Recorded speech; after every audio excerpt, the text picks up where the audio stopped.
What if the most important target in a modern war isn't a missile, but the room where someone decides whether to launch it? For 8 consecutive nights, American aircraft struck targets across Iran. Satellite images filled with impact craters, videos from mobile phones captured flashes over the Persian Gulf. Military statements listed familiar objectives: radar sites, missile depots, fast attack boats, coastal surveillance stations. It looked like another systematic campaign to dismantle military hardware. Then, almost without warning, the target list changed. The bombs were no longer falling primarily on weapons. They were falling on the buildings where decisions were made. And that raises a much bigger question. If you can disconnect an army from its commanders, do you still need to destroy the army itself? Late at night, Tehran's skyline briefly illuminated.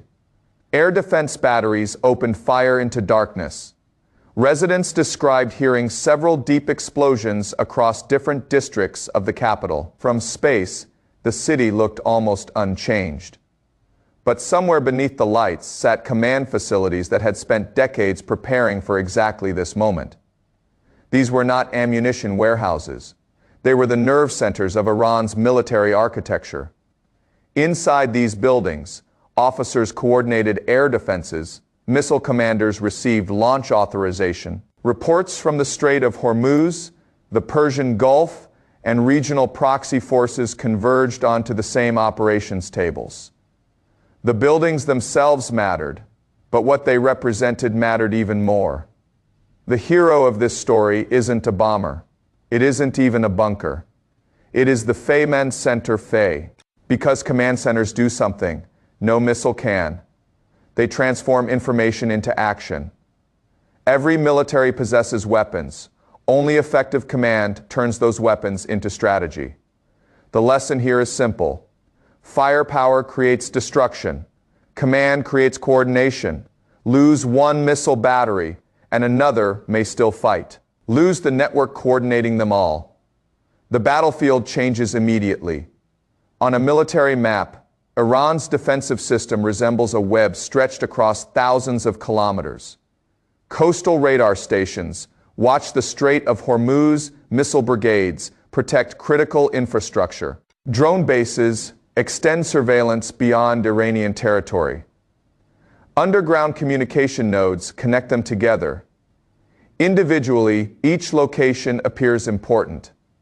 Collectively, they function as one organism.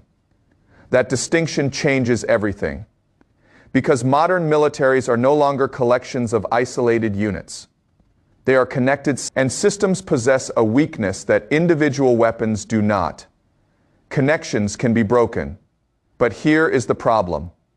Iran didn't build its military around command centers by accident. It built them after watching another war. In Fey, American aircraft systematically dismantled Iraq's surface military infrastructure during the Gulf War. Airfields disappeared, command posts collapsed, communications failed. Within weeks, Iraq's ability to coordinate large-scale operations had deteriorated dramatically. Most observers concluded that precision air power had become decisive. Iran drew a different conclusion: never allow command to remain exposed. Over the following decades, military planners invested enormous resources, moving leadership, communications, and operational planning underground. Mountains became headquarters, concrete became protection, depth became doctrine. Imagine following a fiber optic cable instead of a missile. It leaves a radar installation overlooking the Gulf. It disappears underground. It passes through relay stations. Eventually, it reaches a command room hundreds of kilometers away. Now imagine that cable suddenly goes silent. The radar still exists. The missile launcher still exists. The operators remain at their stations. Yet nobody knows what the other is seeing. That is one of the quiet realities of modern warfare. The radar wasn't protecting the coastline. It was protecting the commander's understanding. Now move south. The Strait of Hormuz appears on satellite imagery as a narrow ribbon of water separating Iran from Oman. At its narrowest navigable point, global energy flows through a corridor only a few miles wide in each direction. Tankers carrying millions of barrels of oil transit the passage every day. To most people, the strait represents energy. To military planners, it represents leverage. Coastal missile batteries matter because they overlook it. Fast attack craft matter because they operate inside it. Command centers matter because they coordinate everything happening around it.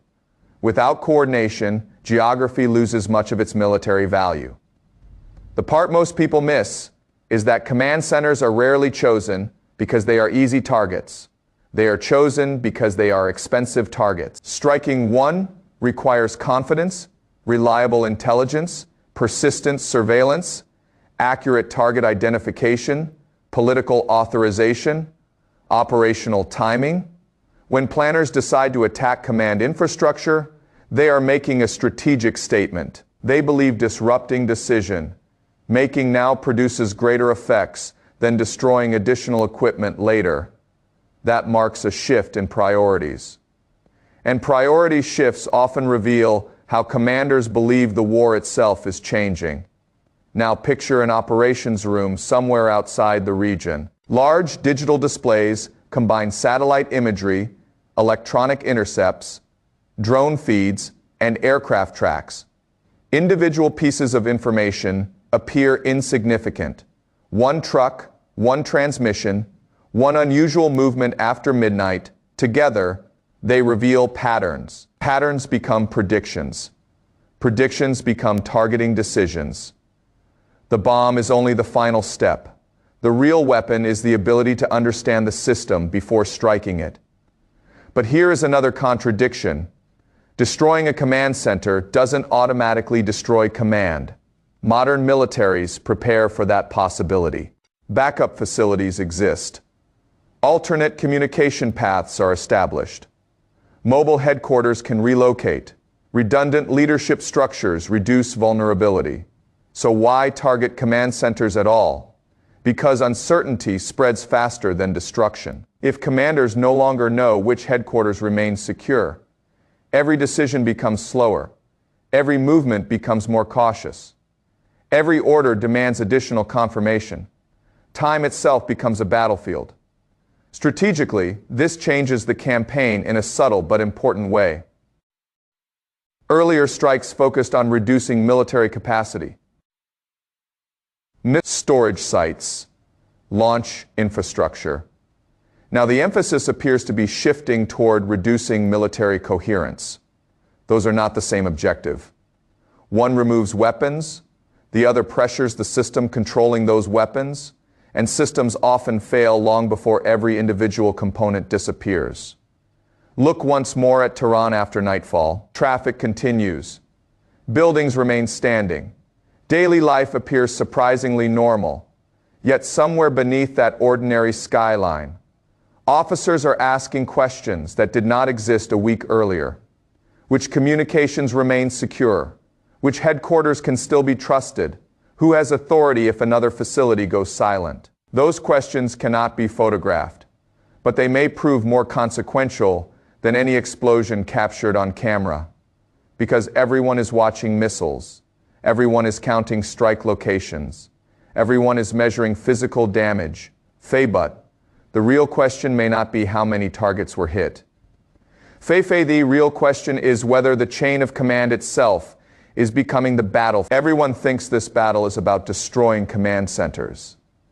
But the real battle is about controlling decision, making under uncertainty. That is the battlefield almost no one can see, because a command center is only concrete. Command itself is something far more fragile. It lives inside information, inside timing, inside trust. Destroy those. Imagine the moment after a strike. The lights flicker. Communications momentarily disappear. Officers reach for backup radios. Field commanders wait for instructions that don't immediately arrive. Nobody knows whether the silence is temporary or whether someone higher in the chain of command has already been cut off. That uncertainty spreads faster than any shock wave. The missile wasn't the real weapon. The interruption was. The lesson here is that modern wars are increasingly fought against confidence rather than capability. An air defense battery can survive. Its radar can survive. Its missiles can survive. But if its operators no longer trust the information arriving on their screens, its military value begins to shrink. Decision-making slows. Opportunities disappear. Mistakes become more likely. The battlefield quietly starts favoring whoever can make decisions faster.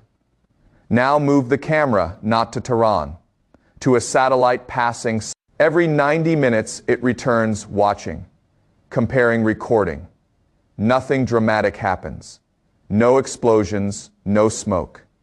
Yet this may be where the campaign actually begins. Every vehicle entering a compound, every generator running longer than usual, every convoy leaving after sunset. Each detail appears meaningless until artificial intelligence connects thousands of them together. Suddenly, the invisible becomes visible. But here's the problem.